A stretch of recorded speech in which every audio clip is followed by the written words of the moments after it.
오늘 사도행전 강의 9번째 시간 하겠습니다. 사도행전 4장을 살펴볼 텐데, 지난 시간에 사도행전 3장에 아름다운 문에서 구걸하는 한 남자를 일으켜 세우는 사건을 우리는 살펴보았습니다. 사도행전 3장 6절에 오른손으로 일으키니 그 즉시 바로 서서 걷고 뛰면서 하나님을 찬양하는 그런 일이 벌어진 사건입니다. 그래서 이 사건은 많은 이스라엘 사람들이 놀랐다. 그런데 이 많은 이스라엘 사람들이 놀라서 베드로와 요한에게 찾아왔을 때 베드로와 요한은 정확하게 나의 능력이 아니라 우리 예수님께서 일으켜 세우신 것이라고 하나님께 영광을 돌리는 이런 것도 사도들의 모습도 살펴볼 수 있었습니다. 그래서 사도행전 3장 14절에 가서 보시면은 너희가 십자가에 못 박아 죽인 분이 바로 예언된 그 메시아고 거룩한 분이시고 의로우신 분이시다. 그분을 너희가 죽였다.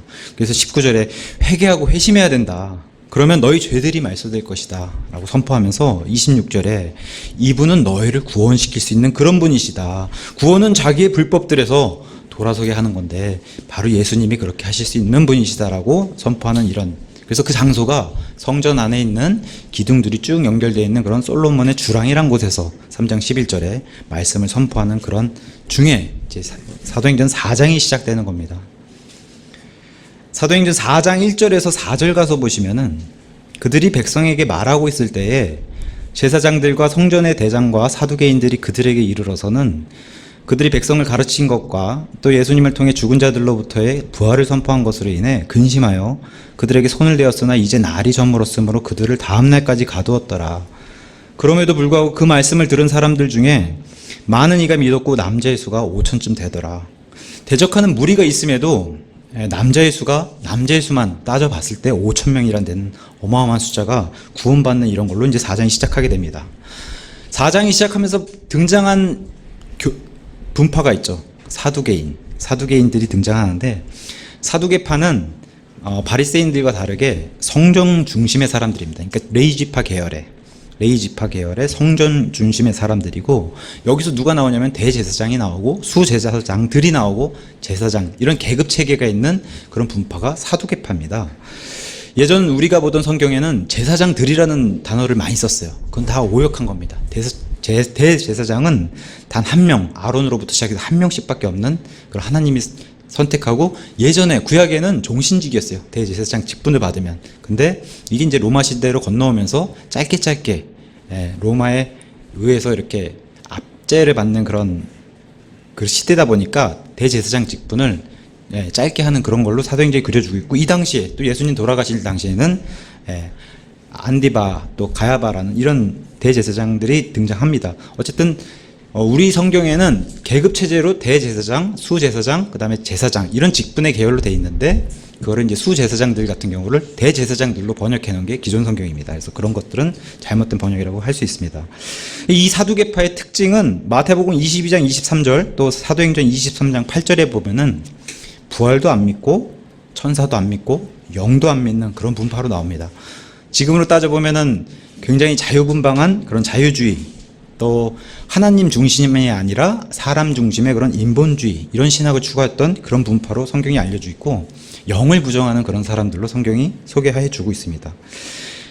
그러니까 한마디로 얘기하면 성경을 안 믿는 거죠. 말씀을 안 믿고. 그러니까 성경을 믿는 믿음이 없으니까 이 사람들이 누구랑 친했냐? 세상 권력과 친했다, 이렇게 성경은 얘기하고 있습니다.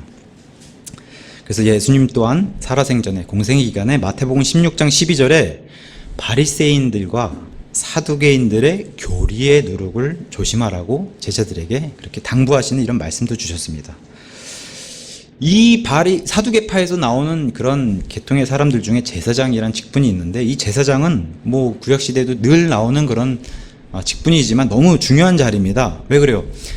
백성들 앞에서는 하나님을 대신하는 자리고, 또 하나님 앞에서는 백성을 대신하는 자리가 제사장이에요. 그 사이에 항상 있는 중재자 역할을 하는 그런 사람들인데, 근데 여기 지금 사두개인들로 등장한 사람들은 그런 모습이 없죠. 성경도 안 믿고. 그러다 보니까 이런 자들을 사도 바울이 주의를 기울여서 앞으로 목회자 활동을 할 디도와, 그다음에 사도행전 20장에 에베소에 있는 목회자들을 불러서 당부를 합니다. 이런 사람들을 조심해라. 여기 지금 보이는 이런 사람들은 거짓말쟁이요, 악한 짐승이요, 게으른 탐식가다. 이렇게 이제 성경이 표현하고 있습니다. 또한 사도행전 20장 29절에서는 사나운 이리들이다. 교회에 들어와서 교회의 성도들을 잡아먹는 사나운 이리들이라는 표현을 썼습니다. 이런 사람들을. 그와 반대로 우리가 잘 알고 있는 베드로와 요한 같은 사도들은 뭐예요? 우리 오전에도 살펴봤다시피 바로 선포하는 게, 복음 선포는 바로 그 중심이, 핵심이 부활이에요. 부활. 그래서 오늘도 부활을 선포한 겁니다. 사도행전 3장에 하나님의 말씀을 전하면서 이 앉은 걷지 못한 자리 이렇게 세우고 선포한 게 바로 부활입니다. 예수님이 부활하셨다. 부활을 선포했는데 2절에 가서 보시면 이 부활을 선포하는 것으로 인해 이 사두개인들은 근심했다. 부활 선포한 거 좋은 거잖아요. 하나님 것을 알리고 이게 바른 거고 옳은 말씀이에요. 근데 이런 말씀을 근심한 사람들이 있었다. 그게 바로 오늘 등장한 사두개인들, 이렇게 등장하는 겁니다.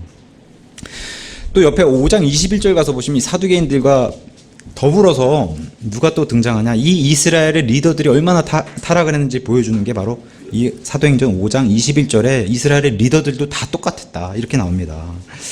21절에 가서 보시면 5장 21절, 부활을 부정한 그들이 그 말을 듣고 아침 일찍 성전에 들어가 가르치니, 그러나 대제사장과 또 그와 함께 있던 자들이 와서 공회와 이스라엘 자손의 모든 원로들을 함께 부르고 사람을 감옥에 보내어 그들을 데려오게 했는데, 여기 모인 사람들이 보세요. 이스라엘 자손의 모든 원로들, 대제사장, 그와 함께 있는 자들, 이런 사두개파와 함께 이스라엘의 원로들, 이런 리더들이 다 하나님의 말씀을 믿지 않고 이 베드로와 사도팀들을 잡아서 넣는 이런 일에 앞장섰다고 이렇게 성경이 우리에게 증언해주고 있습니다. 2절의 끝에 가서 보시면 이 근심했다고 했잖아요. 이 사람들이 얼마나 하나님 반대편에 서 있는지를 성경이 잘 보여주고 있어요. 사두개인들의 근심, 이 똑같은 단어가 사도 바울에 쓰였을 때는 이렇게 쓰였어요. 사도 바울이 사도행전 16장에 가서 보시면은 그 점치는 영에 들린 소녀가 등장해요. 그 소녀 때문에 사도 바울이 감옥에 갇히게 되는데, 그죠? 빌립보 감옥에. 거기서 점치는 영에 사로잡힌 그 소녀를 사도 바울이 며칠을 지켜보니 근심했다 그랬어요. 근데 그 근심은 뭐예요? 사람을 살리는 근심이었어요. 여기 지금 사두개인들이 하는 근심은 사람을 죽이는 근심을 하게 됐고, 완전 정반대의 근심을 했다. 똑같은 단어로 쓰였는데 그런 것도 좀 살펴보면 재미가 있습니다. 요한복음 11장 49절과 50절에 가서 보시면 이 대제사장과 비롯해서 이 제사장들이 무슨 일을 꾸미느냐면은 예수님을 두고서 예수님이 죽어야지 우리 이스라엘 백성에게 유익이 있다라고 이스라엘 백성을 선동하는 이런 게 등장합니다. 이런 사람들이라고 성경이 설명해 주고 있는 거예요. 또한 마태복음 28장 13절에서 15절 가서 보시면은 거짓 증인들을 사요. 거짓 증인들을 사서 뭐라고 얘기해요? 예수님이 몸이 들어간 그 무덤에 시체가 없어졌으니까 제자들이 시체를 훔쳐서 빼돌렸다라고 이스라엘에 소문을 퍼뜨린 이런 짓을 하는 사람들이 바로 이 사람들입니다. 사두개인들. 그러니까 소위 말해 거짓 뉴스를 퍼뜨리는 거죠. 이 이스라엘에.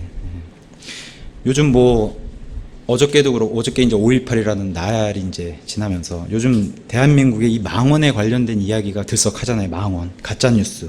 근데 이런 데 가서 뉴스 댓글들 보면은 딱 이렇게 등장해요. 자유한국당과 개독교만 없어지면 대한민국은 편하다. 이렇게 얘기하더라고요. 참, 글쎄요. 그들이 미워하는 대상에 우리가 적폐로 속해 있고 우리가 국민으로 인정받지 못하는 그런 시대에 우리가 살고 있는데 참 개탄스러운 일이 아닐 수 없습니다. 이 거짓 뉴스가 지금에 일어나는 일만은 아니다. 이 당시에도 하나님을 대적한 사람들이 이런 일을 꾸몄다라고 성경이 얘기해주고 있는 겁니다. 바리새인들 중에는 구원받은 사람이 있어요. 유명한 니고데모도 있고. 근데 사두개인들 중에서는 한 명도 없어요. 복음서에 안 나와요. 구원받은 사람이. 그래서 사두개인들은 더 악랄한 사람들이다. 이렇게 이제 우리가 알 수가 있습니다. 자, 2절에 이와 반대로 이제 사도들의 모습을 살펴보면 이 사람들은 뭘 했냐? 백성들을 향해서 가르치고 선포했다고 얘기했어요. 이게 바로 말씀, 설교와 지금 우리가 하는 성경 공부 이런 걸 했다고 하는 겁니다. 가르친 것, 티치했다고 얘기하고 선포한 것, 프리치했다고 얘기하는 거예요. 그래서 이 두 가지를 구분해 놓은 이유가 가르치는 것은 성경 공부라고 생각하면 이해하시기 쉬울 거예요. 가르치고. 그러면 가르치는 일은 강론하고 서로 설득도 하고 대화도 하면서 하는 게 성경 공부예요. 사실 지금 오해하고 있는 이런 것들이. 제가 성경 공부는 편하게 생각해요. 설교는 힘들어요. 저도. 부담스럽고. 설교는 성경 공부와 다르게 이런 게 있어요. 프리치는 상대방이 듣든지 안 듣든지 일방적으로 해요. 일반적으로 선포하는 게 바로 설교예요. 그걸 프리치라고 얘기해요. 그래서 가르치고 선포한 것 이렇게 구분시켜 놓은 거예요. 사도들도 그걸 했고 예수님도 그걸 하셨기 때문에. 우리 그 신학원 과정 중에 과목 중에 마틴 로이드 존스라고 하는 유명한 영국의 목사님이 쓰신 책을 기초로 해가지고 하는 과목이 있습니다. 설교와 설교자라는 과목. 거기서 이 목사님이 주장하는 게 설교라야만 한다라는 제목의 그런 챕터가 있어요. 설교라야만 한다. 이 목사님 하신 주장이 이거예요. 기독교 부흥 쇠퇴의 원인이 설교가 쇠퇴했기 때문에 기독교가 쇠퇴했다라고 얘기하는 거예요. 우리나라뿐만 아니라 전 세계의 추세로 흐름이 이어져 왔던 게 바로 이런 거라는 거예요. 예배 시간에 노래가 점점 증가하고, 노래 부르는 일이 찬양이란 이름으로, 그래서 찬양 인도자가 등장하고, 또 성경에 없는 찬양 목사라는 게 등장해서 노래 시간을 점점 크게 만드는 이런 일들. 이건 우리나라에만 있는 게 아니라 전 세계의 문제라는 거예요. 이런 문제는. 그 다음에 교동문을 읽는 시간, 설교 말씀보다도 교동문을 읽는 시간이 증가하고, 또 헌금 시간을 너무 강조해서 헌금 시간을 증가시키는 이런 일들, 성가대가 노래 부르는 시간을 늘려가지고 성가대 시간이 증가되는 일들, 또 교회 앞에 강단 앞에서 말씀 선포보다는 영화와 연극으로 채우는 이런 일들, 이건 우리나라 문제만이 아니라는 거예요. 이미 영국에서부터 미국으로부터 다 이런 일이 전 세계로 벌어졌다는 거예요. 또 유명 인사를 초청해서, 간증 초청해서 마틴 로이드 존스 목사님이 이것에 대해서 이것은 오락이다, 예배가 아니라 오락이다라고 표현했어요. 그 다음에 강단에서 선포하는 말씀이 아닌 상담 사역에 중점을 두고서 이것에 매진하고 있는 이런 일들. 그래서 교회 변화, 강단이 옆으로 밀리는 이런 사태가 바로 기독교 쇠퇴의 원인이 됐다라고 이 목사님이 하면서, 이것은 한국뿐만 아니라 전 세계 공통적인 현상으로 이렇게 알려주고 있습니다. 그러면서 설교라야만 한다라고 주장하면서 설교의 부활이 필요하다 이렇게 얘기하신 거예요. 이 목사님이 설교의 강단에서 선포되는 말씀 설교가 부활해야 된다. 그게 기독교에 다시 부흥시키는데 제 역할을 할 것이다 이렇게 주장했습니다. 설교는, 잠깐 설교에 대해서 좀 살펴보면, 설교는 종류가 이렇게 크게 나눠져요. 강해 설교, 그 다음에 주제 설교, 예문을 들어서 하는 예문 설교, 그 다음에 간증을 들어서 하는 간증 설교, 이런 종류들이 있어요. 그래서 우리가 오전에 지금 하고 있는 게 강해 설교예요. 성경의 본문을 텍스트로 잡고서 거기서 이제 메시지를 뽑아서 일방적으로 선포하는 오전에, 그래서 요한복음은 그렇게 보고 있고, 오후에 하는 것은 지금 성경 공부입니다. 사도행전. 그래서 성경 공부는 선포보다는 성경 자체를 해석하고, 성경 자체를, 그래서 단순하게 해설하는 그런 것도 포함되어 있는 이런 성경 공부를 오후에 하고 있습니다. 강해 설교의 장점이 있죠. 사람들이 성경 말씀에서 눈을 떼지 못하게 하고 집중하도록 만들고, 성경에서 되도록 벗어나지 않게 만드는, 그래서 강해 설교를 최고의 설교로 뽑았어요. 이 마틴 로이드 존스 목사님은. 그래서 본문의 하나님의 교리를 잘 살펴보고 우리에게 적용하는 거, 이렇게 이제 얘기했습니다.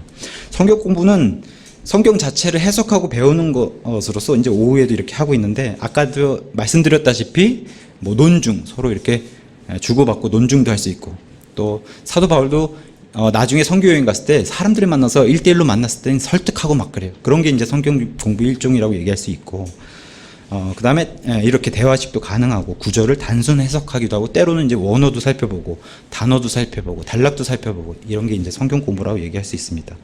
그러면서 3절에 날이 저물었기 때문에 이 사람들에게 손을 대지 않았다 이렇게 나와요. 3절에 날이 저물었다. 그럼 날이 저물으려면 이제 유대인의 하루가 시작되는 오후 6시가 이제 가까이 오고, 그 시간을 얘기하는 겁니다. 하루가 시작하는 시간. 근데 재밌죠? 지금 사도들은 날이 저물어서 손을 대지 않았는데, 우리 예수님은 밤새 괴롭혔어요. 그죠? 죽기 전날 밤에. 그런 것도 당하신 분이 예수님이세요. 밤 재판은 원래 금지되어 있는 겁니다. 유대인에게. 그래서 예레미야 21장 12절에는 이렇게 성경이 증언하고 있어요. 오 다윗의 집아, 아침의 심판을 집행하라. 이렇게 돼 있어요. 이 사도들도 붙잡아 놓고 아침에 심판을 대기하려고 그냥 가둬놓는 이런 일을 성경이 보여주고 있는 거예요. 우리 예수님 죽이는 일에는 이 사내들인 공회, 이 70명이 모여가지고 아주 죽이는 일에 하나가 돼서, 원래 친하지도 않은 그 여당과 야당의 사이인 그 사내들인 공회 안에 바리새인과 사두개인들이 죽이는 데는 한 마음이 돼가지고 예수님을 죽인 겁니다.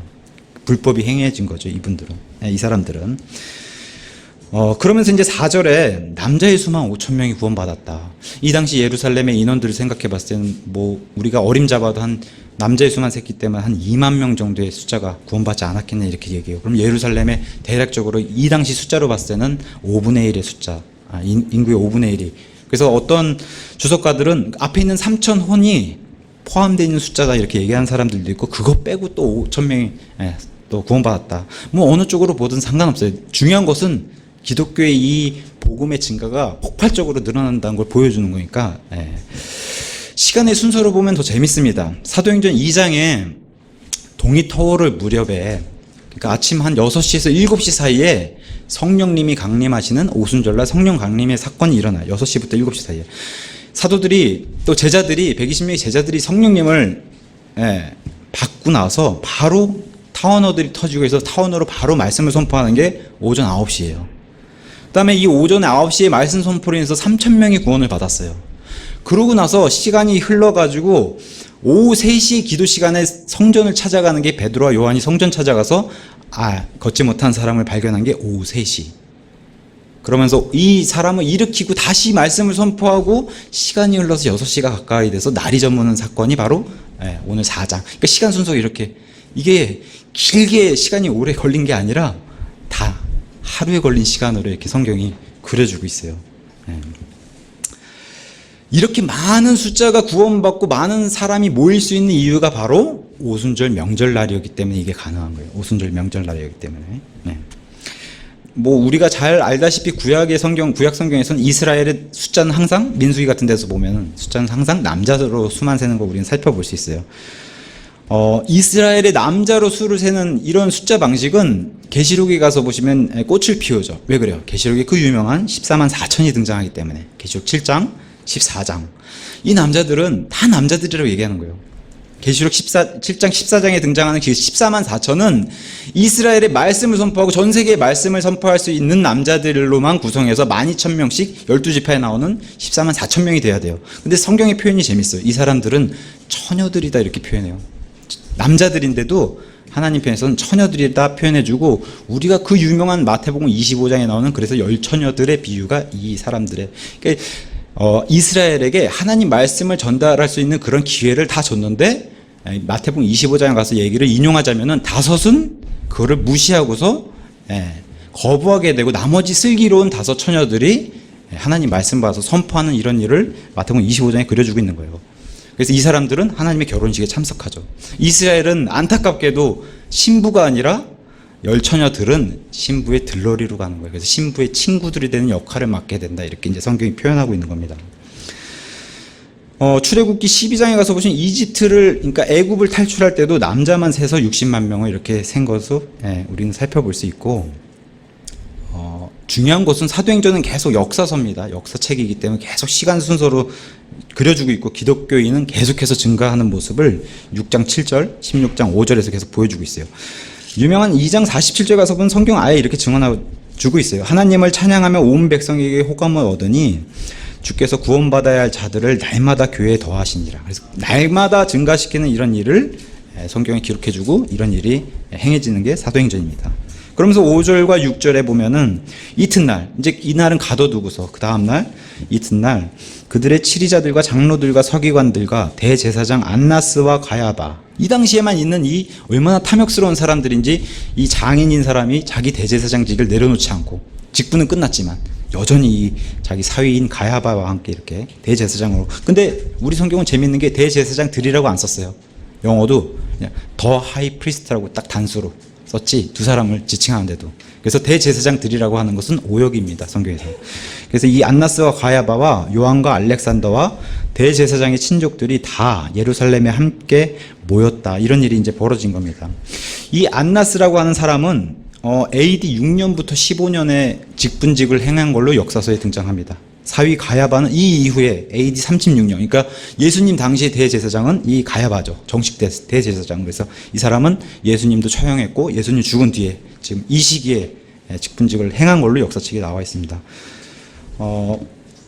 마태복음 16장 21절에 아까 말씀드렸다시피 수제사장들은 복수들이 있어요. 그 밑에 계급체계들은. 그래서 그건 수제사장들이라고 복수를 하고, 영어로는 치프 프리스트 이렇게 복수로 표현해주고 있습니다. 이것을 다 우리 한국 성경들은 다 대제사장들로 번역을 했죠. 수제사장들을. 영어로는 다 치프로 돼 있어요. 대제사장은 하이 프리스트로 돼 있고. 제사장 체계를 가장 잘 보여주는 단체가 로마 가톨릭이에요. 교황이 있죠. 포프라고 불리는, 아버지라고 불리는 교황이 있고, 그 밑에 카디날이라고 불리는 추기경이 있어요. 그 밑에 비숍이라고 불리는 주교들이 있고, 그 밑에 이제 사제들, 프리스트라고 하는 사제들. 프리스트 영어는 똑같이 써요, 단어는. 근데 성경의 번역은 제사장이고, 지금은 이제 그 사람들을 신부 또는 사제라고 불리죠. 단어는 똑같이 씁니다. 프리스트. 여전히 자기들이 프리스트라고 그렇게 얘기하는 거예요. 굉장히 계급 체계가 잘 돼 있죠, 로마 가톨릭은. 자, 지금 여기 사도행전 4장에 등장한 사람들, 이 사람들 다 15절에 등장한 사람들로 사나들인 공회 회원들입니다, 이 사람들이. 그러니까 예수님을 잡아 죽인 사람들이 다시 사도들이 벌이는 이런 기적에 다시 모여서 다시 의논하는 이런 일을 보이는데, 다 예루살렘에 함께 모인 겁니다. 다시 다 모여서 이 사람들이 이제 국리를 다시 하죠. 이들을 죽일 국리를. 이런 것에 대해서 성경 잠언 11장 21절에서는 이렇게 얘기해요. 사악한 자는 손에 손을 잡을지라도, 아무리 많은 수가 모일지라도 벌을 면하지 못할 터이나 의로운 자의 씨는 구출되리라. 이렇게 이제 잠언이 얘기하고 있습니다. 근데 재밌는 것은 사도행전 6장 7절에 가서 보시면 이 제사장 무리, 사두개파에서 복음서에서는 찾아볼 수 없었던 이 제사장 무리 중에 큰 무리가 믿음에 순종했다라고 사도행전 뒤에 이제 증언해주고 있어요. 그러면서 7절과 8절에 그들을 한가운데 세우고 묻되 너희가 무슨 권능이나 어떤 이름으로 이 일을 행하였느냐 하니, 그때 베드로가 성령님으로 충만하여 그들에게 이르되 너희 백성의 치리자들과 이스라엘의 장로들아, 이렇게 부르면서 시작을 해요. 말씀을 선포하기 시작합니다. 이 성령 충만한 베드로의 대답은 이거예요. 예수님에 대한 말씀, 이것에 대해서 이제 너희가 이제 장차 내가 죽고 난 뒤에, 승천한 뒤에 이 공회 앞에서 말씀을 선포할 것을 예수님이 미리 하시고 누가복음 12장에 이 말씀을 예언해 주신 게 나와요. 제가 읽어드릴게요. 누가복음 12장 11절과 12절. 이렇게 얘기해요. 그들이 너희를 회당과 행정관과 권세 있는 자에게 끌고 가거든 너희가 어떻게 혹은 무엇을 대답하며 혹은 무엇을 말할까 염려하지 말라. 너희가 마땅히 할 말을 성령님께서 바로 그 시각에 너희에게 가르치시리라 하고, 이게 말씀이 성취된 게 사도행전 4장의 베드로를 통해서 말씀을 성취하는 것을 보여줬어요. 불과 50일 전에 베드로는 예수님을 부인하고 도망갔던 사람이에요. 50일 전에. 그걸 뭘로 볼 수 있냐면 구약시대의 베드로는 그런 모습을 보였어요. 또 성령님을 받기 전에 베드로, 육신을 가지고 있는 그런 인간적인 모습의 베드로는 그런 모습을 보였어요. 근데 신약시대가 되고 성령님을 받은 베드로의 모습은 180도 딴판을 보여줘요. 이렇게 사도행전에. 그런 걸 살펴볼 때 참, 그래서 사람이 하는 일과 성령, 그러니까 하나님이 하신 일이 이렇게 다르다는 걸 성경이 증언해주고 있는 거예요. 신약 성도에게도 당부를 했어요, 베드로가. 이게 성령님이 그냥 우리 입을 주장해서 그냥 하는 게 아니다. 베드로는 나중에 죽기 전에 이런 유언도 했어요. 베드로전서 3장 15절에. 이게 성령님이 우리에게 어떤 말을 하실지 알려주시긴 그런 건 맞는데 우리가 노력을 안 하면 안 된다라고. 그래서 이렇게 얘기해요. 오직 너희 마음속에서 주 하나님을 거룩히 구별하고 너희에게 너희 속에 있는 소망의 이유를 묻는 모든 사람에게 온유함과 두려움으로 대답할 것을 항상 예비하라. 그냥 무조건 공짜로 나오지 않는다는 거예요. 베드로는 이걸 당부했어요, 신약 성도에게.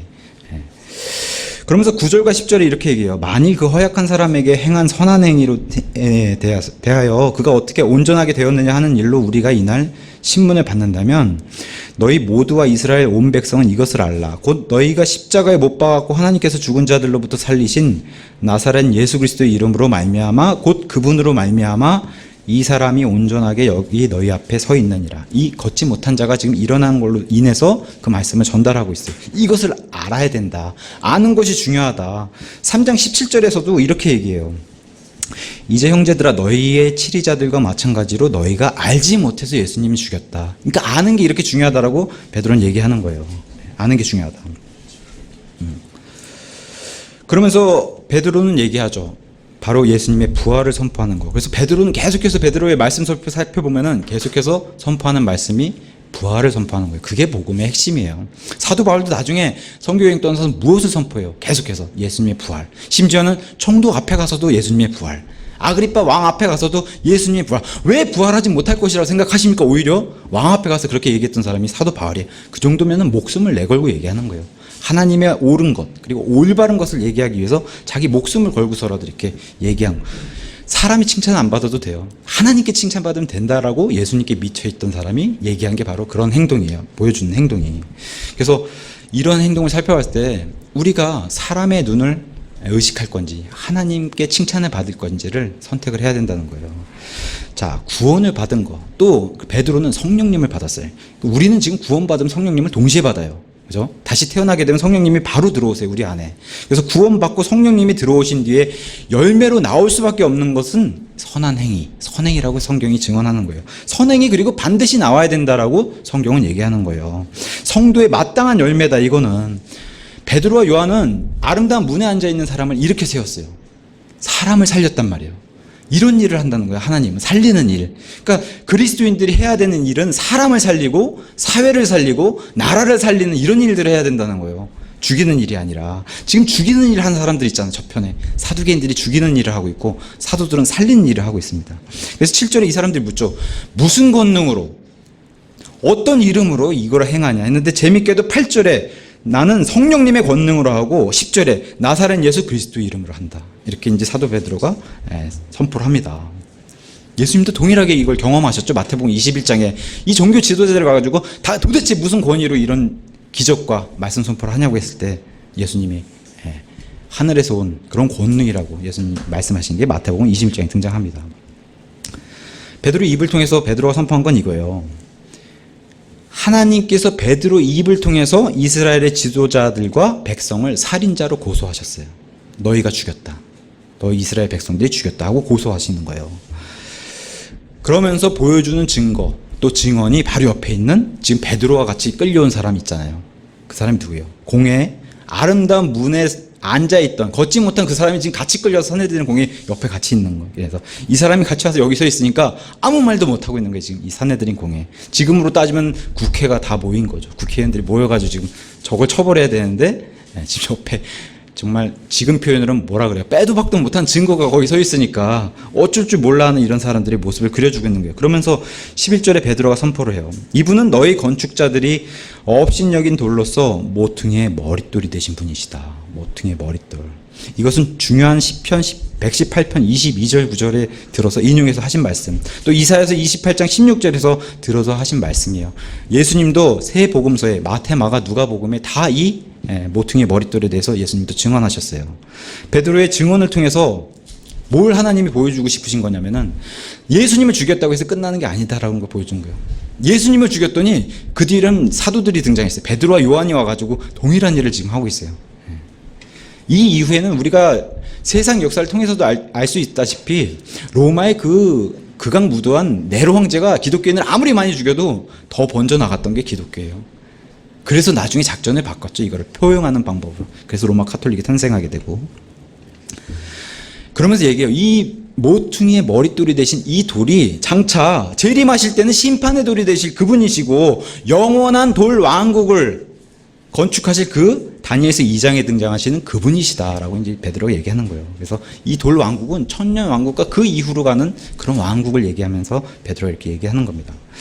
나중에 이 돌에 대해서 이때는 다 이해하지 못했어요. 베드로도 이방인이 구원받는다는 것은 상상을 못했으니까 이 당시에는. 근데 나중에 이방인이 구원받고 시간이 지나서 베드로가 다시 죽기 직전에 베드로 전후서를 쓰면서 베드로 전서 이방인이 구원받는 이 교회의 진리를 깨닫고서 얘기하는 거예요. 이 반석 위에 예수 그리스도가 반석이신데 그 반석 위에 내 이름을 돌이라고 지으신 분이 예수님이시고 내가 거기 첫 돌로 쌓이기 시작했구나. 이걸 깨닫고 반석 위에 우리는 영적인 돌이다 라고 설명해 주는 사람이 베드로예요. 이 돌은 다시 설명해요. 그 돌은 믿는 사람은 모두 제사장이 될 수 있는 그 제사장이 되고 이 제사장은 예수님의 몸을 구성하는 돌이 재료니까 몸을 구성하는 영적 성전이 되고 이 성전은 신약 성경의 교회라고 불리게 된다. 이걸 다 설명해 준 사람이 여기 지금 말씀 선포하는 베드로예요. 먼저였던 교회가 있었다고 분명히 성경 얘기해요. 딱 한 구절 사도행전 7장 38절에 광야에 있는 구약의 교회, 광야교회라고 한 번 딱 등장합니다. 성경에. 우리가 다 알죠. 그럼 뭐예요? 이스라엘 백성. 이스라엘 그 큰 무리를 하나님이 보실 때는 구약의 광야의 교회였다. 이 교회가 어디로 밀려나요? 참 좋은 기회를 줬는데 뒤로 밀려나요. 이제는 그 기회를 박탈당하고 나중이 되는. 그래서 이제는 이 범위가 한정되어 있는 이 구약 교회, 구약식 교회가 아니라 이제는 새로운 시대가 열린 신약교회에 걸려서 어마어마한 우주적인 범위의 신약교회가 등장하게 됩니다. 그래서 성경이 말하는 참된 신약교회, 우리가 추구한다고 하는 그 참된 신약교회가 얼마나 중요한 것인지를 성경이 다시 한번 얘기를 해주는 거예요. 건물이 교회가 아니라 이제는 내가 교회인 거예요. 내가 예수님의 교회가 되는 거기 때문에 나부터 변화가 중요하다. 나부터 변화가 일어나는 게, 제가 잘못하면은 제가 예수님의 몸의 일부기 때문에 제가 잘못하면 예수님의 조롱을 당하세요. 예수님의 영광이 훼손돼요. 그죠? 제가 잘못하면. 그래서 우리 각 사람인 교회가 잘 행해야 된다. 지금 이걸 못해서 지금 대한민국도 이런 상황이 된 게 아닌가, 참 그렇게 생각이 듭니다. 신구약은 사람이 나눠놓은 게 아니라 하나님이 직접 나눠놓으신 거기 때문에, 그래서 이 하나님이 나눠놓으신 이 분에 대해서 뭐라고 설명했냐면은 계시록 22장의 성경을 마무리하면서 예수님은 알파와 오메가고 시작과 끝이고, 항상 구약도 나누고 신약도 여시고 신약도 닫고 환란도 여시고 다 예수님이 하시는 거라는 거예요. 이게 처음과 마지막이신 분이 나눠놓으신 것이라는 거예요, 신약과 구약은. 그래서 우리가 이거를 중요하게 여기고, 하나님께서 이렇게 시대를 나눠서 세대를 나눠서 하시는 것을 보고서 이것을 따라가는 사람, 이것을 추구하는 사람들, 그래서 세대주의라고 얘기합니다. 우리가 추구하는 그런 신학적 교리가 세대주의 또는 하나님의 통치 방식, 경륜에 따라서 우리 이거 살펴보기 때문에 경륜주의라고도 얘기합니다. 그러면서 12절에 유명한 구절이 등장해요. 12절에 다른 사람 안에는 구원이 없나니 하늘 아래에서 우리를 구원할 다른 이름 사람들 가운데 주지 아니하셨느니라. 너무나 멋진 구절이, 또 역사적인 구절이 여기서 또 등장하는 겁니다. 걷지 못하는 자가 이렇게 세워서 걸었어요. 뛰기도 했어요. 단순히 이거 육신적인 일만 얘기하시는 게 아니에요. 하나님은 뭐예요? 이 사람이 일어나서 거는 것처럼 이 사람 지금 구원받은 사람이다. 육신의 모습이 아니라 영적인 걸로, 영도 구원받은 사람, 그 사람을 얘기하는 거예요. 영적인 것도 같이 해결된 사람이다. 오늘 오전에 살펴본 요한복음 3장 16절 있잖아요. 하나님께서 세상을 이처럼 사랑하사 자신의 독생자, 자신의 아들을 주셨으니 이는 누구든지 믿기만 하면은 멸망하지 않고 영존한 생명을 얻게 되는데, 그런 사람으로 지금 여기 앉아있는 걷지 못한 사람으로 등장하는 거예요. 이 사람은 뭐만 필요하다 그래요? 믿음만 필요한 거예요. 믿음만. 자, 이 걷지 못한 자를 통해서 구원을 선포했어요. 베드로가. 다른 사람 안에는 이 구원을 주실 분이 없다. 이 온 우주에 구원의 교리를 설명해 줬고, 마가복음 10장 52절에 예수님도 생전에 뭐라고 얘기했어요? 바디메오의 시력을 보여주면, 단순히 이 사람은 육신적인 눈만 뜬 게 아니다. 예수님 뭐라고 말씀하세요? 내 믿음이 너를 온전하게 했느니라. 그죠? 단순히 눈만 뜬 게 아니라 구원, 영혼도 구원받은 이런 것에 대해서 예수님도 얘기해 주셨어요. 예수님 앞에 와가지고 자기가 죄인인 것을 그냥 눈물로써 예수님 발을 닦은 여인이 있어요. 머리카락으로. 오늘 마침 그 성경 교도, 오전 교독에 그 내용이 나오더라고요. 이 누가복음 7장 50절에 나온 이 여인에게 예수님이 뭐라고 얘기하세요? 내 믿음이 너를 구원하였느라. 내 죄들이 용서받았다. 이렇게 얘기하세요. 그 단순히 이 여인이 와서 도덕적인 걸 용서받은 게 아니라 영혼이 구원받는 이런 일을 예수님이 보여준 거예요. 그러니까 여기 앉아있는 사람이 일어나게 된 것을 정말 사람들이 이해하기 쉽게 보여주시면서, 이와 동시에 이 사람은 영혼이 구원받은 사람이다. 이렇게 이제 성경에서 설명하고 있고, 베드로의 입을 통해서 구원의 교리를 설명하고 있습니다. 13절에 가서 보시면은, 이제 저들이 베드로와 요한의 담대함을 보고 그들이 학문 없는 무식한 사람인 줄로 알았으므로 이상히 여기며, 또 그들에 대해, 즉 그들이 전에 예수님과 함께 있던 것을 알게 되었다. 무명인 사람들이잖아요. 베드로 어부 출신이고. 그러니까 어떻게 해요? 조사해 보니까 이 사람이 예수님의 제자였구나. 이게 이제 조사해 보니까 등장한 거예요. 그래서 그걸 알게 된 거인지 사내들인 공회도. 근데 보니까 너무 담대하고, 그죠? 하나님 말씀을 선포하는데 사실 이게 사람의 능력이 아니라 하나님이 지금 말씀하고 계시는 거잖아요. 그래서 그런 담대함을 보고 너무 이상하게 여겼다. 배운 적이 없는 사람들 같은데 이렇게 여겼다고 얘기해요. 이상하게 여겼다. 예수님도 동일한 사건을 겪으셨어요. 요한복음 7장 14절 15절 제가 읽어드릴게요. 예수님도 말씀 선포하고 막 이러니까 사람들이 이렇게 얘기해요. 이제 그 명절의 중간쯤에 예수님께서 성전에 올라가사 가르치시니 유대인들이 놀라서 이르되, 이 사람은 결코 배우지 아니하였거늘 어떻게 글을 하느냐, 어떻게 저렇게 선포하고 어떻게 저런 교리가 나오지? 사람들이 놀랐던 게 예수님도 동일하게. 그래서 49절에 이렇게 얘기해요. 오직 율법을 알지 못하는 이 사람들은 저주받은 자들이로다. 하나님의 말씀을 선포했는데 이것을 받아들이지 않은 자들, 그러니까 하나님 율법은 하나님 말씀이잖아요. 이걸 받아들이지 않은 사람들은 저주받은 자들이다. 예수님 말씀하셨는데 안 받아들였으니까. 그래서 예수님도 이렇게 증언하셨어요. 많이 배우지 못한 자와 많이 배운 자. 우리는 사도행전 보면서 이런 사람 딱 특징적인 두 사람이 등장해요. 크게 베드로와 바울. 베드로 같은 어부. 근데 뭐라고 이 사람은 특별 인물을 봤어요? 예수님께 파송받은 사도요, 또 하나님 말씀을 전달한 대언자요, 훌륭한 초대 목회자로 등장했던 사람이 베드로예요. 사도 바울은 반면에 어떻게 해요? 너무 많은 공부를 하고 너무 많은 학식을 얻은 사람, 그죠? 구원받기 전에 이미 그런 학식에 출중한 사람이 바로 사도 바울이었어요. 신약 성경에 14권을 쓴 사람이 사도 바울이라, 야, 저렇게 많이 공부하고 많이 아는 사람을 역시 하나님 많이 쓰시는구나, 이렇게 생각할 수도 있어요. 왜냐, 신약 교회에 필요한 교리는 대부분이 사도 바울이 기록을 했기 때문에, 정리도 다 했고. 역사적으로 보면 이런 고등교육을 받은 자들을 우리가 흔히 알 수 있어요. 마틴 루터라는 사람은 굉장히 고등교육 받은 사람이에요. 마틴 루터. 감리교를 창시한 요한 웨슬리 같은 사람은 어렸을 때부터 목사가 되려고 굉장히 공부를 많이 한 사람이에요. 우리가 아까도 살펴봤듯이 마틴 로이드 존스 목사님, 굉장히 의사에서 목사로 돌아선 사람이에요. 의사면 얼마나 공부를 많이 했겠어요. 그런 사람은 등장해요. 우리 정동수 목사님도 굉장히 공부 많이 하신 분이에요. 특허가 얼마나 많으신지 몰라요. 이분이 얘기는 안 하시지만 세상에 유일하게 가지고 있는 특허들을 많이 가지고 계세요, 이분이. 그리고 이런 고등 교육자를 참 하나님이 들어쓰신다, 이건 뭐 우리가 눈으로 보는 거니까 너무 잘할 수 있겠고. 근데 이제 저 같은 사람은 이제 좀 위로를 받는 게, 그럼 하나님은 많이 배운 사람들만 사랑하실까? 그렇지 않다는 거예요. 우리 사도 요한 같은 사람도 성경의 5권을 기록을 하고서 성경을 마무리했던 그런 어부 출신의 이런 사람으로. 근데 이 사람을 하나님이, 특히 예수님이 이 땅에서 가장 사랑한 제자라고 불린 사람이에요. 이런 사도 바울의 고등교육 받은 사람들만 보면 저는 정말 쭈그러들어요. 나는 공부도 못했고 공부를 많이 안 했는데. 근데 이제 제가 하나님께 부름받고 이 소명을 받으면서 의문이 들었던 점이 바로 그거예요. 나 같은 사람도 쓰시나? 그런 의문이 들었어요, 저는 개인적으로 누구에게 친근함이 가냐면 베드로에게 가요. 아무래도 베드로에게 가요. 쟤는 베드로가 더 좋아요, 바울보다. 근데 하나님은 분명하게도 많이 배우지 못하고 사람들이 무식하게 여겼던 그런 사람들도 들어 쓰셨다는 거예요. 우리 침례 교회에 거목과도 같은 목사님이 계세요. D.L. 무디라고 하는 거목과도 같은 그런 목사님이 있어요. 이분은 초등학교 5학년 때 아버지가 돌아가셨어요. 그래서 학업이 거기서 끝났어요. 초등학교 5학년에. 그러면서 바로 생업에 뛰어들고서 돈을 벌기 시작했는데, 먹여 살려야 되니까 가족들도, 자기도 먹고 살아야 되고. 그러면서 다녔던 주일학교에서 구원을 받았어요. 10대 청소년 시기에.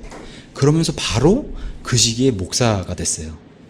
이 배우지 못한, 그러니까 배움이라고 해봐야 5학년에서 끝났고 나머지는 다 교회에서 배운 게 전부란 말이에요, 이 사람은. 근데 이 목사로 시작한 이 사람 얼마나 가난한지, 소장농 출신이라고 돼 있어요. 가난한 빚쟁이들이 막 집에 와서 기다리고 돈을 받아가려고 하는 그런 가난한 소장농 출신이라고 돼 있어요, 위키백과에는. 이 사람이 구원을 받고 나서 소위 말해 이 평신도에서 목회자로 돌아서는데 정말 어마어마한 침례교회의 거목과도 같은 목회자가 됐어요. 이 사람의 얼마나 겸손한 모습을 살펴볼 수 있냐면, 자기는 평생 교육을 받지 못한 사람이라고 자기는 그런 입장을 취하면서, 그래서 목사 한 소리 평생 거절한 사람으로 그렇게 알려져 있어요. 받을 자격이 없다고 자기는. 재밌는 것은 우리 한국과도 이분이 연관이 있어요. 이 평양 대부흥회라는 게 이제 지금으로부터 한 100여 년 전에 이렇게 일어났었는데, 이 평양 부흥회로 떠나는 제임스 게일이라고 하는 선교사가 출발하기 전날 이 D.L. 무디 목사님이 이 선교사를 만나서 이렇게 얘기했다고 해요. 담대하시게 자네를 위해 기도할 걸세 하나님이 자네를 축복할 거요. 이런 일이 벌어지고 나서 어떤 일이 역사에 등장해요. 평양이 부흥하고 대한민국의 기독교의 꽃을 피우는 이런 일이, 참 어찌 보면 이 D.L. 무디 같은 목사님이 우리나라하고도 연관이 있는 이런 목사님으로 알려져 있어요. 이분이 하신 유명한 말이 있어요. 성경은 당신을 죄로부터 지켜줄 겁니다. 그렇지 않으면 죄가 당신을 성경으로부터 지켜줄 겁니다. 죄를 가까이 하면 성경이 멀어지고, 성경을 가까이 하면 죄가 멀어진다고 유명한 말씀하신 게 이분이세요. 이분이 또 이런 얘기도 하셨어요. 언젠가는 저 무디가 죽었다는 소식을 신문에서 읽게 될 겁니다. 그 말을 믿지 마십시오. 그 순간 나는 지금보다 더욱 생생하게 살아있을 것입니다. 나는 1837년에 육신으로 태어났지만 1855년에 영으로 다시 출생한 사람입니다. 육신으로 태어난 것은 죽겠지만 영으로 다시 태어난 것은 영원히 살 것입니다. 라고 1899년에 뉴욕에서 집회할 때 이런 놀라운 말씀도 하셨던 게 이 목사님이세요. 저는 이런 분에게 위로가 가요. 위로를 얻어요. 또 하나 이제 침례교의 유명한 양산맥이라고 불리는 찰스 스펄전이라는 목사님이 계세요. 이분은 대략적으로 17살 나이에 목사가 됐어요. 그래서 20살이 되자 런던에 있는 한 교회 담임 목사가 됐어요. 이거 참 상상하기 힘들어요. 20살에 담임 목사가 된대. 인원이 우리보다도 많아요. 260명 정도니까 우리 보면 엄청나게 큰 교회죠. 그래서 이 20살에 런던에서 한 담임교회 목사가 돼가지고 출발을 해서 불과 한 5년 뒤에 23,653명, 이게 공식적인 집계예요. 23,654명 앞에서 설교를 할 정도로 마이크도 없이 할 정도의 엄청난 목사가 돼요. 그래서 설교의 황태자라는 수식어가 붙어요. 청중들이 계속 이 목사님 설교를 들으려 밀려오니까 어쩔 수 없이 메트로폴리탄 태버나클이라고 하는 예배당을 정말 크게 이제했어요. 그래서 매주 10,000명 이상의 사람들이 같이 예배를 드리는 정말 대형교회 목사님이 됐어요. 복음 선포를 어마어마하게 했고 첫 부임 때 232명이었대고 이 교인 수가. 근데 나중에 이 목사님을 통해서 침례를 받은 사람만 14,460명이 될 정도로 어마어마한 그런 교회를 부흥시킨 이런 설교 황태자. 그래서 이렇게 얘기해요. 사람들이 사도 시대 이후에 가장 영향력 있는 설교자다, 찰스 스펄전 목사님은. 그래서 마지막 순간까지 성실하게 말씀을 연구했고 복음과 구원 문제에 철저하게 갖춰진 그런 사람이었다. 근데 중요한 건 이분이 사회 사업에도 많은 관심을 가졌다. 그러니까 정말 옳은 그리스도인이라면은 사회를 살린 일에도 이렇게 동참한 이런 목사님을 살펴볼 수 있어요. 이런 사람들, 예수님은 다음과 같은 사람들을 길들인다고 디모데전서 1장 13절에 얘기해요. 거친 어부들을 길들이셨어요. 예수님은 사람을 죽인 모세를 길들이신 분이 우리 예수님이세요. 왕의 신분으로, 자기 힘으로 된 것도 아닌데 왕의 신분인 다윗이 가늠한 그런 사람도 예수님이 길들이셨어요. 살인자면서 기독교인들을 극심하게 박해했던 사도 바울, 이 신성 모독자라고 성경에 되어 있는데 이 사람도 길들이셨어요. 예수님이. 창녀 라합을 길들이신 분이 예수님이시다. 입다가 재판관들, 사사시대에 입다가 굉장히 야만적인 사람으로 등장하는 이 야만적인 입다도 길들이신 분이 예수님이세요. 여기 앉아있는 저와 여러분도 예수님이 길들이신 분이세요. 베드로가 선포했는데 너무나 담대하니까 이 산헤드린 공회가 오히려 위축이 되는 거죠. 왜 그래요? 사람의 능력이 아니라 하나님의 능력, 권능이 입 밖으로 나가기 때문에 그래요. 그건 하나님의 권능. 이 하나님의 능력은 말씀에 있다고 하지 않습니까? 그래서 사도 바울도 이러한 능력, 입에서 나가는 이 말씀을 성령의 검이라고 표현했어요. 그러면서 14절에서 16절에 이렇게 얘기해요. 병고침을 받은 사람이 그들과 함께 서 있는 것을 보므로 그것을 반박할 말을 전혀 하지 못하더라. 저들이 그들에게 공회 밖으로 나가 있으라고 명령하고 자기들끼리 의논하여 이르되 우리가 이 사람들을 어떻게 할까? 그들로 말미암아 참으로 주목할 만한 기적이 이루어진 사실이 예루살렘에 거하는 모든 자들에게 드러났으므로 우리도 그것을 부인할 수 없도다. 자기들끼리 의논하려고 내보냈어요. 속닥속닥. 재밌는 것은 5장 34절에 또 그래요. 또 내보내가지고 또 불렀다가 또 내보내고 자기들끼리 의논해요. 예수님의 경우도 마찬가지예요. 예수님 보내고 저 사람을 어떻게 죽일까? 마가복음 3장 6절, 요한복음 11장 47절, 48절에 예수님 또 의논하는 그런 사람들이 여기 동일한 사람들이에요. 동일시대의 동시대 사람들이에요. 같은 인물들입니다. 이 사두개인들, 바리새인들. 그러면서 17절에 18절에 뭐라고 해요? 이러한 행동을 보여서 근데 받아들이질 않잖아요. 여전히. 이러한 행동으로 인해서 AD 70년에는 이 성전이 무너지면서 이 산헤드린 공회는 역사 속으로 사라져요. 그러한 최후를 맞게 돼요. 이 사람들이 이 14절에서 이 17절과 18절에서 인정하는 게 있어요. 다만 그 일이 백성 가운데 더 널리 퍼지지 못하도록 우리가 그들을 엄히 위협하여 그들이 이제부터 이 이름으로 아무에게도 말하지 못하게 하자고 그들을 불러 그들에게 예수님의 이름으로 결코 말하지도 말고 가르치지도 말라고 이렇게 명령을 해요. 그러면서 뭘 인정하냐? 종교 지도자들이 사도들의 사역에 대해서 하나님께서 저들이 함께 하시는구나 이걸 인정했어요. 인정한 거예요. 자기들도 어쩔 수 없이. 예루살렘에 거하는 모든 자들에게 명백하게 드러났다고 성경이 증언해주고 있어요. 다 알아요. 이 걷지 못한 사람이 일어나게 된 이 사건을 통해서. 또 성경 신자들, 이 말씀대로 믿겠다는 이 성경 신자들의 입을 막으려고 엄히 위협한 사실, 이거 성경을 통해서 증언해주고 있어요. 그 다음에 예수님도 말씀하셨다시피 천국 문을 닫고 자신들도 들어가지 아니하고 들어가려고 한 사람들도 못 들어가게 한 사람들이 바로 이 사람들이다. 마태복음 23장 13절에 예수님 말씀처럼 그런 사람들이 동일하게 여기 사도행전 4장에서 등장하고 있어요. 사도 이후에 이제 사도 바울이 전 세계를 여행하면서 선교 여행할 때 이런 사람들이 발전이 돼서 나오는 모습이 바로 데살로니가전서 2장 14절과 16절에 나와요. 제가 읽어드릴게요. 이런 사람들이 발전하면은 이렇게 돼요.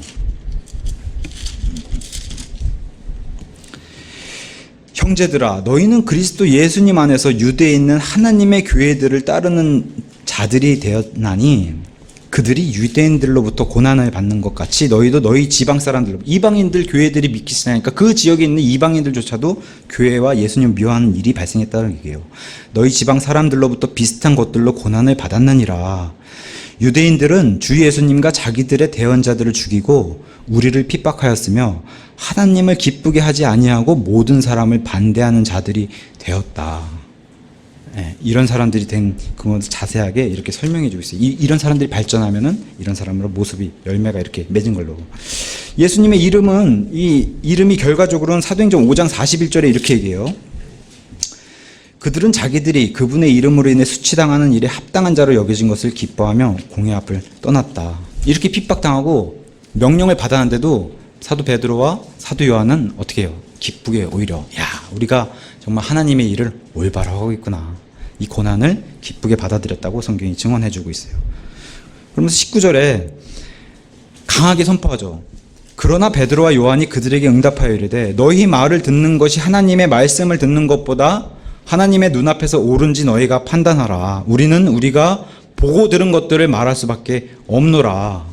보고 들은 것들, 사도행전 1장 3절에서는 이렇게 얘기해요. 보고 들은 것들. 그분께서 순환을 받으신데 예수님께서 순환을 받으신 뒤에 또한 자신이 살아계심을 절대 확실한 많은 증거들로 그들에게 보여주시고 40일 동안 그들에게 보이시며 하나님의 왕국에 관한 것들을 말씀하신 이것들, 보고 듣고 한 이것들을 하는 것을 우리는 옳게 여긴다, 옳게 판단한다 이렇게 얘기해요.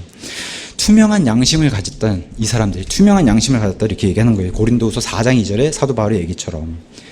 제가 2018년 작년 3월 11일 날 주일 오전 설교에서 이런 설교를 했어요. 바로 이 본문을 가지고 세상 권력과 국민에게 할 말을 하는 그리스도인이라는 설교를 했어요. 세상 권력에 두려워하지 말고 하나님의 것을 알려라 라고 하는 그런 내용의 얘기였어요. 설교가. 지금도 계속해서 되풀이되는 문제예요. 왜 교회에서 정치 얘기하냐. 그죠? 왜 높은 권력에 복종해야지. 왜 그거를 하나님이 세운 그 권력에 대항하냐. 이렇게 얘기한 사람들이 지금도 태반이에요. 믿는 자가 지도자에게 그렇게 하면 되냐. 그렇게 할 수 있냐. 성경은 뭐라고 얘기해요? 예스라고 얘기하는 거예요. 예스. 지도자가 잘못된 길로 나가면은 올바르게 얘기해 주라고 얘기하는 게 성경이 얘기하는 거예요. 그 얘기를 하는 거예요. 교회는 복음만 전해야 되냐? 성경은 뭐라고 얘기해요? 아니라고 얘기하는 거예요. 그러면서 그 설교 내용의 예들을 제가 이렇게 잡았어요. 창세기 14장에 아브라함이 부르심을 받고 나서 그 일대 지역에 큰 지역을 다스리는 왕들의 연합이 자기 조카 롯과 기물들을 다 뺏어가니까 지금 하나님이 세운 권력이에요. 아브라함이 어떤 행동을 했어요? 추격해서 다 뺏어갔어요. 그죠? 롯도 되찾아오고. 하나님이 세운 권력에 복종하는 사람이라고 볼 수 없잖아요. 그런 모습을 보인 게 아브라함이에요. 출애굽기 1장에 이집트에서 이스라엘 사람들이 너무 불어나는 그 숫자가 거세지니까 이 아들들을 다 죽이라고 히브리 산파들에게 얘기했는데 히브리 산파들이 거부했어요. 이집트의 파라오 왕은 하나님이 세운 높은 권력이에요. 거부했어요. 히브리 산파들이. 왜 그래요? 그보다 더 높으신 하나님이 두렵기 때문에. 이렇게 얘기해요. 모세의 부모도 모세를 낳고서 어떻게 해요? 하나님이 두렵고, 이건 제가 읽어드릴게요. 히브리서 11장에 가서 보면 모세 부모들이 이렇게 했다고 나와요. 히브리서 11장 23절에 가서 보시면, 믿음으로 모세의 부모는 그가 태어났을 때에 석 달 동안 그를 숨겼으니 그가 특이한 아이인 것을 그들이 보고 왕의 명령을 두려워하지 아니하였다. 그죠? 모세 부모도 이집트의 파라오 왕, 하나님이 세운 높은 권력인데 그 이상의 최고의 권력인 하나님을 더 두려워했다. 이게 지금 성경이 계속 얘기하는 증언들이에요. 파라오 왕을 결과적으로 모세는 대적했죠. 그죠? 10가지 재앙도 내리고. 구약의 많은 그 이스라엘의 어리석은 왕들로 인해서 이스라엘이 멸망된 일들을 구약은 계속 보여줘요. 그래서 많은 대언자들의 경고를 무시했다라고 성경은 얘기해 주는 거예요. 열왕기상 14장 16절 제가 읽어드릴게요. 왕이 하나 잘못하면 어떻게 되는지. 14장 16절에 성경은 이렇게 얘기해요. 여로보암이라고 하는 이스라엘의 원래 왕이 될 수 없는 사람이 솔로몬 이후에 나라가 갈리면서 북쪽에 왕을 차지한 사람이 등장해요. 여로보암. 그분께서, 하나님께서 여로보암의 죄들로 인하여 이스라엘을 버리셨다. 이거 왕이 한번 잘못 세워지니까 이스라엘을 버리는 이런 일이 발생하는 거예요. 그가 죄를 지었고 또 이스라엘로 하여금 죄를 짓게 하였느니라. 이 왕 때문에 백성들도 다 같이 죄를 짓는 이런 악한 일. 그래서 하나님께 버림받는, 이게 성경이 보여주는 그런 일이에요. 바울 같은 경우는 아까도 말씀드렸다시피 사도행전 24장의 총독, 로마에서 파견받은 그 로마의 최고 권력 총독 앞에 가서도, 벨리스 총독 앞에 가서도 하나님의 것들을 거침없이 얘기했어요. 26장에 가서 보시면 이스라엘의 대행렬이 벌어져요. 이 아그리빠 왕을 비롯해서 이 왕의 친족들과 함께 이 지금으로 따지면 이 사내들인 공회 이런 높은 직급에 있는 국회의원들과 이 사람 장관들이 다 왔어요. 사도 바울을 구경하러. 뭐라고 얘기해요? 거침없이 얘기하잖아요. 자기 목숨을 걸고. 그래서 그 광경, 나중에 우리도 사도행전 26장 가서 살펴보겠지만 얼마나 외로워요. 그 세상에 가장 높은 권력들이 다 앉아있고 거기에 홀로 딱 서 있는 재판정의 사도 바울의 모습을 생각했을 때 얼마나 외롭겠어요, 인간적인 모습을. 근데 어떻게 해요? 외로워하지 않잖아요, 바울은. 뒤에 하나님이 계시니까. 그리고 아주 좋은 예가 계시록에 등장해요. 계시록에도 많은 수의, 셀 수 없이 많은 무리의 성도들이 생긴다고 그렇게 얘기해요. 하나님의 섭리로는 지금과 동일하게 그런 이치로 보면 돼요. 대환란 중에는 이 이마나 오른손에 받는 이 적그리스도 표, 이게 없으면 사실은 뭐 물건을 살 수 없는 그런 시대라고 성경은 증언해주고 있는데, 이거는 헌법이에요. 헌법으로 정해놓는 거예요. 이 표를 받아서 경제활동하라고. 근데 하나님의 사람들은 이거를 거부했다는 거예요. 그죠? 그게 요한계시록이 말하는 믿음의 사람들의 열매로 나타나는 행동들이었어요. 이 적그리스도 표를, 법치주의잖아요. 민주주의 있고 어쨌든 뭐 공산주의로 가든, 공산주의는 더 심하니까. 법치주의, 법을 어기면 목숨을 내놓는 그런 시대. 그래서 이 사람들이 다 이걸 받는 대신에 목숨과 바꿨다고 계시록 14장에 이 사람들은 다 목 베어서 올라오는 이런 일이 계시록에 등장해요. 근데 가서 보시면 재밌어요. 계시록 14장에 가서 보시면은 제가 읽어드릴게요. 14장에 목 베어서 올라온 사람들의 안식이 있고 이 짐승의 표를 받은 사람들의 안식 두 가지를 설명하는데 이렇게 설명해요. 14장 11절. 그들의 고통의 연기가 먼저 13절을 읽을게요. 또 내가 들으니 하늘로부터 한 음성이 나서 내게 이르시되 기록하라. 이제부터 주 안에서 죽은 자들은 복이 있도다. 이 환난 성도에게 얘기하면서 하심에 성령께서 이르시되 그러하다. 이것은 그들이 그들의 수고를 그치고 안식하게 하려 함이니 그들의 행위가 그들이 뒤따르리로다 하면서 이 목베어서 올라온 사람들은 예수님의 안식에 들어가고, 11절에는 짐승의 표를 받은 사람들의 안식은 이렇게 표현해요. 그들의 고통의 연기가 영원 무궁토로 올라가는도다. 짐승과 그의 형상에게 경배하는 자들과 그의 이름의 표를 받는 자는 누구든지 낮이나 밤이나 안식을 얻지 못하는도다. 극렬하게 갈리죠. 근데 이 사람들은 이 세상의 순리에 따랐어요. 적그리스도의 그 통치자의 순리를 따른 사람들인데 하나님을 거부하고, 이 사람들은 안식받지 못하는 이런 영원, 우리가 오전에 살펴보면 영존하는 형벌로 들어가고, 반대로 이 하나님의 뜻을 따르고 심지어 이 세상의 법도 내가 지킬 수가 없다라고 자기 믿음을 지킨 사람들은 목 베어서 올라왔지만 하나님이 너무 귀하게 여겨주시잖아요, 이 사람들. 그래서 영원한 예수님의 안식으로 들어가는 걸로 이렇게 성경이 그려주고 있어요. 이렇게 올바른 것을 전달하면 하나님께서 기뻐하신다는 거예요. 그래서 히브리서 11장 37절 38절 이 세상에 사는 성도들은 구약시대든 신약 성도든 뭐 환란 성도든 이 세상이 합당하지 않은 마귀의 통치 시스템 아래에 있기 때문에 합당하지 않은 곳에 사는 그런 사람들이라고 성경 하나님도 인정해 주시는 거예요. 우리 성도들이 이 땅에 살 때는. 우리 요새 대한민국의 현실, 대한민국이 이렇게 무너지는데 교회가 침묵하는 걸 보면은 그죠? 너무 답답하지 않습니까? 교회의 문제가 바로 피부로 느껴지는 그런 시대에 살고 있으니까 하나님께서 미워하신 일이 지금 일단 낙태도 못 막았어요. 동성애가 지금 밀려오고 있잖아요. 인권을 들어서 경남 학생 인권조례 얼마나 악한 법들이 이렇게 밀려와요. 무너지면 다 끝나는 거예요, 사실은. 가장 이 댓글에 잘 나타내잖아요. 기독교를 무너뜨리게 하려고 어떻게든 그잖아요. 다 보면 다 우리 반대편에 서 있어요. 우리가 적폐로 물리고 있고 이런 일이 벌어지고 있는 거예요. 근데 어떻게 돼요? 하나님 편에 있는 사람들은 올바른 거를 얘기해 주라는 거예요, 세상에. 사람들은 다 미워해요, 사실 요새. 그잖아요. 기독교를 다 미워하잖아요. 우리만 없으면 잘 살겠다 그러잖아요. 이런 세상에 살고 있습니다. 자, 그러면서 본문 21절에서 22절 마지막 가서 보면은 이처럼 모든 사람들이 이루어진 그 일로 인해 하나님께 영광을 돌림으로 그들이 백성으로 인해 그들을 처벌할 방도를 찾지 못한 채 그들을 더 위협하고 가게 하니 이는 병고침의 기적이 나타난 사람이 40살이 넘었기 때문이니라.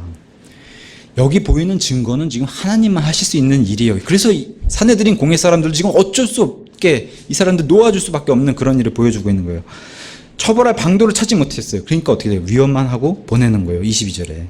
3장 2절도 똑같이 얘기해요. 3장 2절에서도 사람들이 자기 어머니 태에서부터 걷지 못하는 어떤 사람을 메고 왔는데 이 사람은 성전에 들어가는 자들에게 구제물을 요청하는 이 사람이 동일한 사람이 지금 일어나서 여기 있기 때문에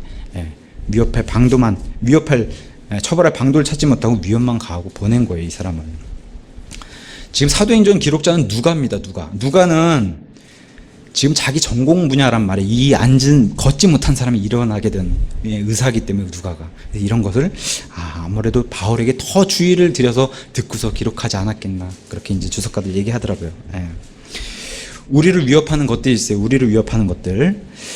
현대의 가장 큰 문제는 가장 큰 적이 가장 가까운 곳에 있다는 거예요. 그게 바로 종교인들. 우리로 얘기하면 같은 기독교인들이 우리를 역공경한다는 거예요. 지금은. 왜 그러냐? 율법과 믿음이 부딪히기 때문에 이 시대는 율법과 믿음. 지금도 살아있어요. 율법을 해야 되냐? 행위로 해야 되냐? 믿음으로만 해야 되냐? 이게 지금도 부딪히고 있다는 거예요. 우리가 지금 왜 안 하는가 이런 서책자가 있어요. 예배 중에 왜 안 하는가 이 문제들 들먹여서 우리를 공격해요. 사도신경 왜 안 하니까? 너희는 왜 안 하냐? 주기도문 왜 안 하냐? 축도 왜 안 하냐?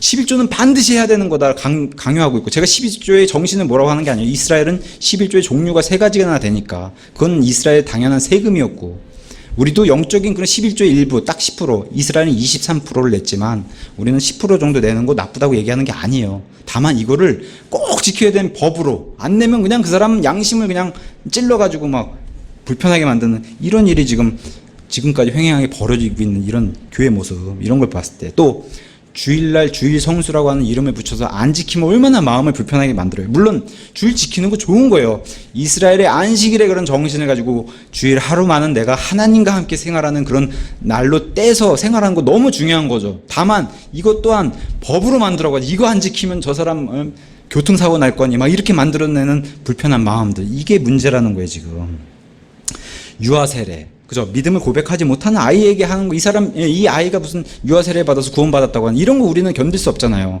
이런 게 지금 율법과 믿음이 부딪히는 그런 시대에 살고 있는 겁니다. 또한 세례가 아닌 우린 침례를 믿고 있는 사람들이기 때문에 세례는 성경적이지 못하다. 우리는 침례가 옳다라고 믿는다. 이렇게 주장하는 일 때문에 또 부딪히고 성경적이지 않는 직분들, 장로, 권사, 여자 목사 이런 곳에서 우린 탈출을 해야 된다라고 주장을 하는데 여전히 이런 데 묶여서 시대가 변했고 그런 게 어딨냐고 이렇게 얘기하는 이런 것들이 계속 부딪히는 거예요. 영적 이스라엘에서 탈피해야 되는데 우리가 이스라엘이라고 그러고 복받아야 된다고 그러고 얘기하니까 이런 데서 우리는 탈피해야 된다고 얘기하는 거예요. 이스라엘의 무서운 이런 대체신학의 교리에서 탈취를 해야 된다고. 그래서 우리가 추구하는 것은 참된 신약교회. 어떻게든지 성경대로 하려고 하는 애쓰는 그런 교회를 추구하고자 모인 거예요. 여기 모인. 그죠? 여기 모인 분들 그거 추구하려고 모이신 거 아니에요. 성경이 완벽한 책이에요. 예수님이 완벽한 100% 완벽하신 분이기 때문에 그분이 또 성령 하나님이 직접 기록하신 책이 성경인데 이 성경이 부족하다라고 계속 세상은 얘기하잖아요. 바깥에 있는 교회들은. 그래서 계속 부딪히는 거예요, 우리랑. 우리는 완벽한 하나님께서 쓰신 100% 완벽한 책이라고 믿고 있는 거고. 그게 계속 부딪히는 거예요. 결론을 말씀드리면은 그리스도인들의 역할이 있다는 거예요. 여기 지금 사도행전 4장에 등장한 베드로와 요한을 살펴봤을 때 말씀을 선포하고 가르치고 전달하는 이런 일 앞장섰어요. 우리에게도 동일하게 요구하고 있는 거고, 구원받은 자, 성령님을 받은 자는 열매로 선한 행위가 나와야 된다. 그거 오늘 본문에서 얘기하는 거예요. 이거는 기본이라는 거예요. 구원받은 사람이면은. 그래서 사람을 살리고 사회를 살리고 나라를 살리는 이런 일에 마땅히 참여를 해야 된다. 몸은 못 가더라도 마땅히 이런 일에 기도를 드려야 된다. 제가 오전에도 광고 시간에 기도의 제목들을 올려드렸잖아요. 생각나실 때마다 기도해. 마땅히 해야 되는 일이라고 얘기하는 거예요. 12절에 유일한 구원자는 예수님밖에 없다. 유일한 구원자. 그죠? 유일한 구원자는 예수님밖에 없다라고 진리의 정의를 내렸어요. 그 다음에 이 베드로와 요한이 지금 당한 상태를 보니 이 땅에서는 진리의 대가가 영광이 아니라 고난이다. 핍박이 온다. 이게 바로 그리스도인의 삶이다라고 잘 보여주고 있는 거예요, 베드로와 요한이. 19절에 20절을 가서 보시면은 진리와 진리의 편에 서 있는 자들의 막중한 임무가 있다라고 얘기하는 거예요, 성경이. 세상은 이들을 미워하더라도, 세상은 우리를 미워하더라도 하나님의 오른편에 서 있는 자들이에요. 우리는 하나님의 오른편 가운데 없어요. 미지근하게 뜨겁든지 차갑든지 해야지 미지근한 건 없어요. 하나님께는 정확하게 구분이 돼요. 그래서 하나님의 오른편에 서 있는 자들이 올바른 발언하고 올바른 투표하고 올바른 행위를 하라는 거예요. 지금 얘기하고 있는 게. 우리가 근데 이제 베드로와 요한도 어째 방도를 못 찾았잖아요. 이 사내들인 공회가. 동일하게 우리가 올바르게 행동하면은 세상도 마귀도 어찌하지 못한다는 거예요. 근데 현실은 이게 잘 안 되죠. 교회에 무슨 부정행위만 비리만 조사하고자 하면 그냥 주르르 쏟아지는 게 교회 비리잖아요. 지금 보여지는 게. 이게 무너지고 이걸 잘 못했기 때문에 지금. 그래서 믿지 않는 자와 믿는 자는 극명하게 갈려요. 하나님 편에서. 그래서 요한복음 3장 26절에 아들을 믿지 않는 자는 생명을 보지 못하고 도리어 하나님의 진노가 그 위에 머물러 있는 자들이라고 성경이 설명해 주고 있고, 우리 다 같이 베드로전서 4장 14절 가서 보시겠어요. 베드로전서 4장 14절. 이 믿지 않는 자들은 하나님의 진노가 머리 위에 있고, 재밌게도 여기 동일한 베드로전서 4장 14절에는 이렇게 얘기해요. 제가 읽을게요. 너희가 그리스도의 이름으로 인해 비방을 받으면 행복한 자로다. 영광의 영 곧 하나님의 영께서 어디 위에 머물러 계세요? 재밌게도 믿는 자들 머리 위에는 영광의 영 하나님의 영께서 머물러 계시느니라. 그분께서 그들 편에서는 비방을 받으시나 너희 편에서는 영광을 받으시느니라. 이 말씀 간직하고 한 주 살아가면서 내가 그리스도인으로 어떻게 생활해야 되나 깊게 생각하고 또 하나님께 간절히 기도드리는 그런 한 주가 되면 좋겠습니다.